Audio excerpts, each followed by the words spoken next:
One of my favorite Indian films is 2016's Marathi language romantic social drama Sairat. Sairat means a person who behaves, moves, talks, or acts without any bindings or obligations. Literal translation is being totally wild and free. In the film's context, the director Nagraj Manjule told Namrata Joshi of the Hindu newspaper, as quoted in her article titled The Ardour of Nagraj Manjule, published on 22 December 2015, that, quote, the film's title is self-explanatory, that might imply freedom of thought, liberation, and progressive ideas for some, and sheer wildness and recklessness for others, unquote. Sairat tells the story of the upper caste girl Archi and the lower caste boy Parshya, who fall in love and elope.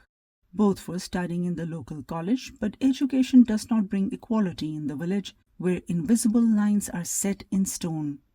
Archi is Brahmin, that is, the top of all castes, while Parshya is Dalit, who are outside of the four main castes in Hinduism and are also called untouchables. The director Manjule himself is of Dalit background and shot the film in his own ancestral village where he grew up.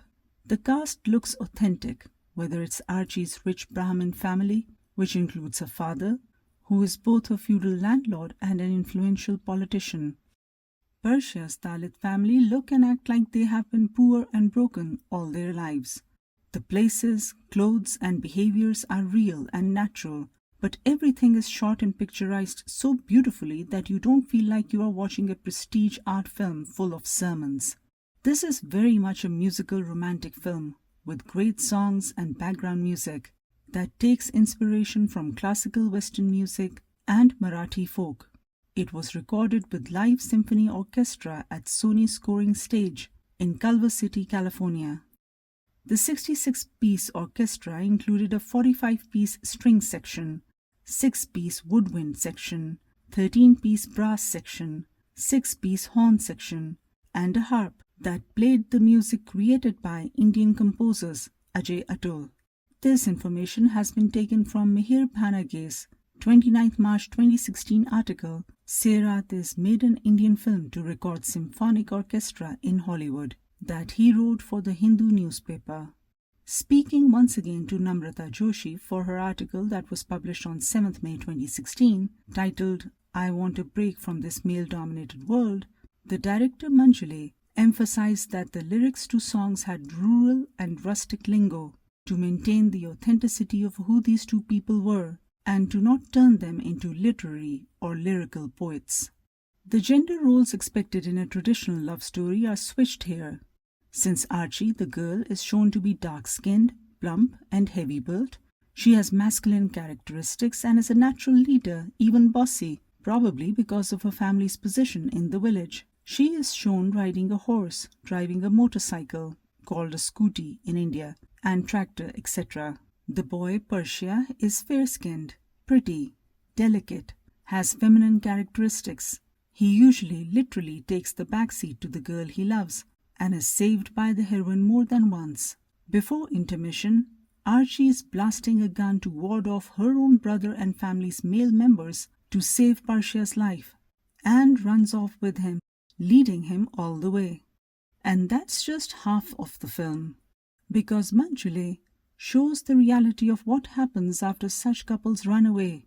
The extreme poverty and lack of resources and help take their toll on the couple, especially on Archie, because she is not used to this life, to dirt and grime and lack of daily essentials and lifestyle she took for granted back home, while Parshya adapts quickly, because he grew up in poverty and has low expectations to begin with.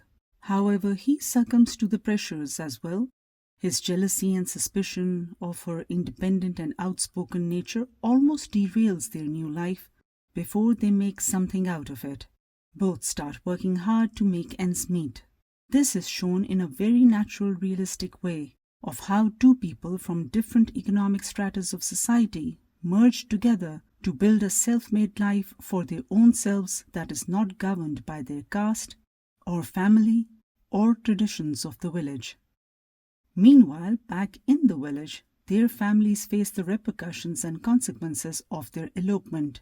Parshya's family is disowned or excommunicated from their tribe and has to leave the village. For poverty-stricken people, this usually means death because they need the tribe's support to survive in the complex religious and socio-economic cage of Indian society. Meanwhile, Archie's family loses face in the village and her father loses an election. One of the many unique features of the movie is its ending. 5 years have gone by. Archie and Parshya have built a life where they will soon be putting a deposit on an apartment in an under-construction building. They have a 3-year-old son. Right now, they live in a small, neat, single-room dwelling. Life is good, and Archie's mother sends her brother and other male members with gifts as a sign of reconciliation. As they sit in the small lounge-like area, a happy Archie makes tea that Parshya then serves to the guests. Their 3-year-old son returns home and sees them dead on the kitchen floor. Her family did the so-called honor killing to restore their own prestige and to eradicate the girl and boy who brought what they perceive as dishonor and shame to their name and status.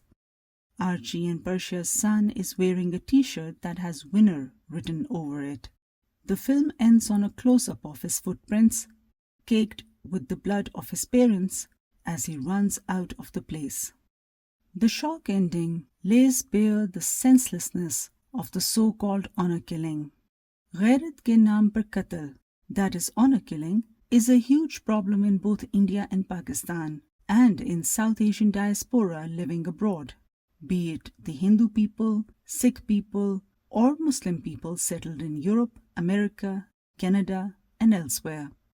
Every now and then, harrowing cases make it to the headlines, only for a false sense of outrage across social media and traditional news media that lasts a little while. And then everything goes back to the way it was before. The threat of an honor killing occurs when a girl and a boy leave their disapproving parents' home and get married secretly, aka Pasand ki Shadi.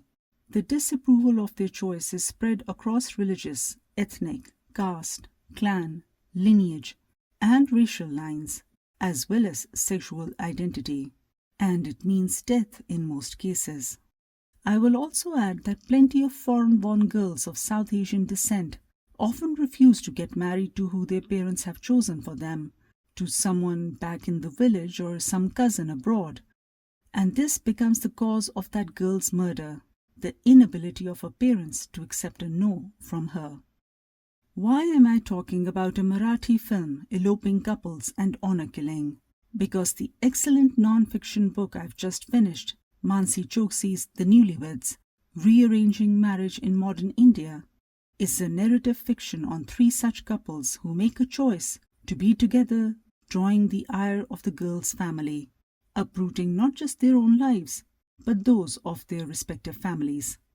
She shows the aftermath of that single choice for the couple's future.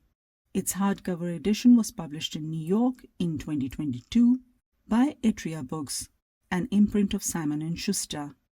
Choksi says in the book that, quote, she reported on the 3 Indian couples over the course of 6 years, spending long stretches of time in Mumbai, New Delhi, Kacheri, Karnal, Rohtak, Chandigarh, Nagpur, Basmat, Shirdi, Nanded, Bid, Akola, Hyderabad, Bhopal, and Adilabad.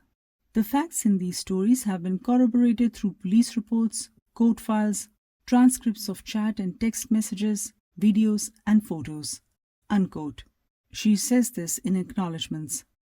All the names are real and she hasn't used pseudonyms. As per the last pages of this book and her various speeches and interviews, all 3 couples are still alive and well, whether they stayed together or not. Explaining the need to write such a book, Choksi writes on page 9, quote, 2 in every 3 Indians is under the age of 35. No other country has more young people. Yet we are torn about whether it is acceptable to be young and do the things young people do. If a survey asked us who we were and where we were going, We were expected to say that we are different from our parents because we look to the future and not to the past. Recently, such a survey was conducted, and it revealed that half our young people consider caste and religion to be the defining aspects of our identity. 1/3 of us believe that intercaste marriages will destroy Indian society. Half of us are completely opposed to interreligious marriage. Only 1 in 7 of us approves of dating before marriage. 4 in 5 of us married with permission from our parents, and less than 6% of us chose our own partners. Most of us think like our parents and conduct our lives based on the fear of disappointing them. Marriage has a special place in Indian society. In many ways, it is the only intended outcome of growing up. It is an arrangement between two families belonging to the same warp and weft in the tapestry of religion, caste, class, clan, region, and language.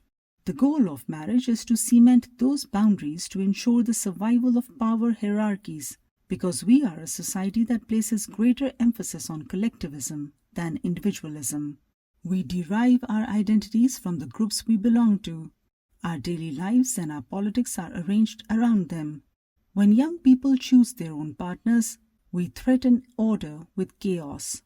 I wanted to know if love can endure with dignity if it becomes tainted with shame. I learned there is a great power in longing for love, but once we attain that love at the cost of moral injury, that space can be filled with a longing for acceptance." Unquote. Now I'll explain the lives of the couples she tracked for 6 years. There's the couple from Kakheri, a village in Haryana, whose families were neighbors and they watched each other grow up. 21-year-old Neetu is a Hindu of the Panchayat caste, and her father is a landlord and owner of a firewood shop, while Dawinder, the 24-year-old man she runs away with, is a Sikh man of Mehra caste and son of a retired truck driver. His father is now a farmer. More than caste, their crime is that they are from the same village, which according to tribal rules makes them brother and sister. The big takeaway from their story is the manner in which their plight is exploited by a charity designed to help and protect such runaway couples by providing them a safe house shelter. The insidious way in which Love Commandoes, the Delhi-based charity, establishes control over and manipulates this desperate, foolish couple and scavenges them of money, mobile phones, and confidence will make your skin crawl. Erosion of trust is the least of their problems. Neetu and Dawinder are reduced to cheap labor with constant threat to life hanging over their heads, in more ways than one. Neetu's father, brother, and uncles beat the crap out of Dawinder's mom, and his family has to leave their village in a rush. And at the end of the book, the court case against her family to compensate his family for incurred damages is still pending. Reality has snuck in. In 2019, Sanjoy Sachdev, the chairman and co-founder of Love Commandoes, was arrested on charges of intimidation, wrongful confinement, and extortion. In 2023, Mansi Choksi co-hosted NPR's 5-episode podcast series Love Commandoes with podcast host Gregory Warner. NPR reporter and former India correspondent Lauren Freer and Choksi did research and interviews for the podcast to, quote, examine how Sanjoy Sachdev and his group became villains in the eyes of many of the people they promised to help, unquote. I couldn't find the current status of that case, so I'll assume that the case is still ongoing. Nowhere is the contrast in the lived experience of a couple more grotesquely apparent than in the journey of Monika and Arif. 18-year-old Monika belongs to an affluent, well-settled Hindu family from Nagpur, while 23-year-old Arif is training to be a police officer. His Muslim father earns a living from a small shop in a village. His mother is a female tailor. She stitches and sells women's clothes that include saris, blouses, petticoats. His entire family, including extended relatives, are extremely poor, living in shanty towns or slums, and a large number of people live and sleep together in a small space. Hence you can imagine that there is no privacy in such a household. Choksi hauntingly and beautifully describes Monika's feelings at witnessing the scale of their poverty and her lack of adjustment and resultant depression. The real tragedy is that this couple only eloped because one afternoon they had sex in a vacant flat belonging to Arif's friend and she got pregnant. I'm sure a lot of American or Western families will also understand the predicament of a barely out of her teens girl who has been sheltered all her life but wants to believe in an escapist romance, having watched romantic films and dramas all her life, that pushed her towards seeking a boy as more than just a friend, ending up knocked up. This could easily have been a one-off or brief sexual encounter or brief love affair. Instead, her inability to tell her parents the situation so that they'd help her out or get a legal abortion or even an illegal but safe procedure from a clinic drove this couple over the edge to elope. Monika fears her parents' reaction over her pregnancy and forces Arif to take her away. Reading all this, I felt like their reasons for being together were not sustainable over the long run. No pun intended. With all the poverty that Monika isn't used to, the conversion to Muslim Arif's religion, and all the new rules and traditions that he and his family make her follow, and her future as a lonely wife who has to put up with the bickering women of his family while he works long hours. Choksi reveals at the end of the book that though Monika, whose Muslim name is Ayat, started conversing with her father, drawing suspicions from Arif, she decides to stay with Arif. Pages 91 to 99 cover the harassment, assaults and threats to Arif's family from Bajrang Dal, a militant organization that believes in Hindutva ideology and is part of Sangh Parivar and the powerful paramilitary organization Rashtriya Swayam Sevak Sangh, RSS.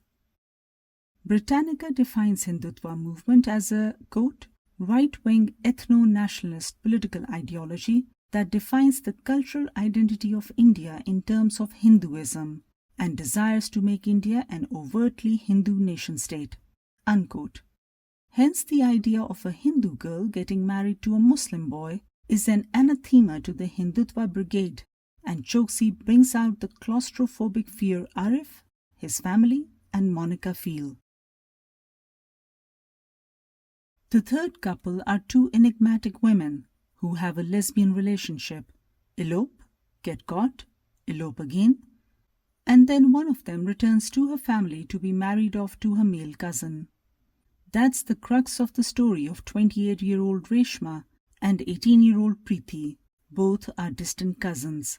Reshma lives in Mumbai, is employed and is divorced, while Preethi lives in the village of Bazar Hatnur in Telangana state. They run off to a pilgrimage site in Maharashtra called Shirdi, where devotees of a dead spiritual leader Sai Baba gather. The place attracts a large number of tourists as well, and both girls find work at a restaurant. Their parents file missing persons report and soon enough, village elders come to collect both. Preethi is scheduled to enter an arranged marriage with her cousin in the same village, but she joins a tailoring class to create a ruse to once again escape the life chosen for her by her parents. She runs away with Reshma again, both twinning in burqas. This time they go to Mumbai, where friends of Ketaki Ranade or Ranade, I have no idea how she pronounces her name, but she's a professor of gender studies and mental health at the Tata Institute of Social Sciences, and this professor's friends have arranged a place for the couple to stay in. This is a shelter for homeless women. They again find work, this time to supervise construction workers at a renovation project for a month. They later on move back to Shirdi and live in one of the lanes behind Sai Baba temple while working in separate hotels. Reshma does room service while Preethi does housekeeping. This creates insecurity in their budding relationship. Reshma gets jealous of one of Preethi's male co-workers. On pages 120 to 126, Choksi informs the readers that, quote, in July 2018, 6 months after Reshma and Preethi eloped a second time to restart their lives together, 5 judges of the Supreme Court convened in New Delhi to hear a slew of public interest litigations that revived a 3-decade-old debate on the constitutional validity of Section 377, the colonial-era law that criminalized sexual acts against the order of nature and lumped homosexuality with bestiality and pedophilia. In September 2018, Chief Justice Deepak Misra delivered the court's historic ruling that homosexuality would no longer be a crime. He began by saying, "Not for nothing, the great German thinker Johann Wolfgang von Goethe had said, 'I am what I am, so take me as I am.'" With the verdict, every gay, lesbian, bisexual and transgender citizen would have the same constitutionally guaranteed rights and protections as any other Indian, he said. Meanwhile, Reshma cuts off Preethi's hair in a fit of jealousy, and that damages their relationship. They move in with Reshma's parents and start selling towels at a corner near the train station. Reshma's parents accept her female partner because they want a portion of her earnings. And Reshma is now jealous of her younger brother, Kishan, interacting with Preethi. The thing is, Reshma may be possessive and controlling, but Preethi has been fantasizing about men. She even has sent messages to her high school boyfriend even though she hasn't seen him in 3 years. When Preethi is honest about her feelings and her desire to have a husband, children, and ordinary life, Reshma, the crazy-in-love Reshma, tells her she'll transition into a man for her. Preethi is propositioned by a drunk Kishan, Reshma's younger brother. Reshma, in a fit of rage, beats Preethi with a leather belt. Preethi then tries to kill herself by drinking a nail polish. As you can imagine, this is now a toxic cycle. Preethi goes back to her parents. Reshma tries to kill herself by sitting on the railway tracks. She is saved, but she wants to go ahead with the expensive gender reassignment surgery and also wants to be known by male pronouns of they-them. Just so that, quote, "Even if I am 50 by the time I become a man, I will go to her village. I will buy a house next to her house. I will look very good. The minute I touch her, she will leave her husband and children, and she will walk with me. She won't look back. You know why? Because I am her first love." Unquote. This passage is from page 181. On page 187, titled The Afterward, Choksi reports that Preethi got married to her cross-cousin Shekhar, leaving Reshma broken-hearted. This roller coaster story felt more like 2 women experimenting with their sexuality, with their families grudgingly coming to terms with it, till one of them got tired of this new life and went back to her family to live a more traditional one. As good as the writing is in this book, I will say that Choksi fails in establishing a proper correlation or difference between the elopers of old India and those of new modern India, as the title of her book suggests that there is a difference due to technology and social media and mobile phones, but none is given or decipherable in the book. Yes, today's generation has grown up on social media and mobile phones, where everything is a click away, but she doesn't explain how this has had any impact on these runaway love marriages and murderous reprisals in the name of honor. Everything feels like the way it's always been. It is interesting that all of the girls and boys whose lives are sketched out in impressive detail in this book missed their parents and families, while the families were angry and sometimes bloodthirsty. But nowhere did I feel that lives of any of these couples were in danger, not even the Muslim boy Hindu girl, Arif and Monika, aka Ayat. And none of the stories are as disturbing as that of Manoj and Babli's, a couple who Choksi describes on page 84, that is chapter 8 Manoj and Babli, which runs from pages 83 to 89.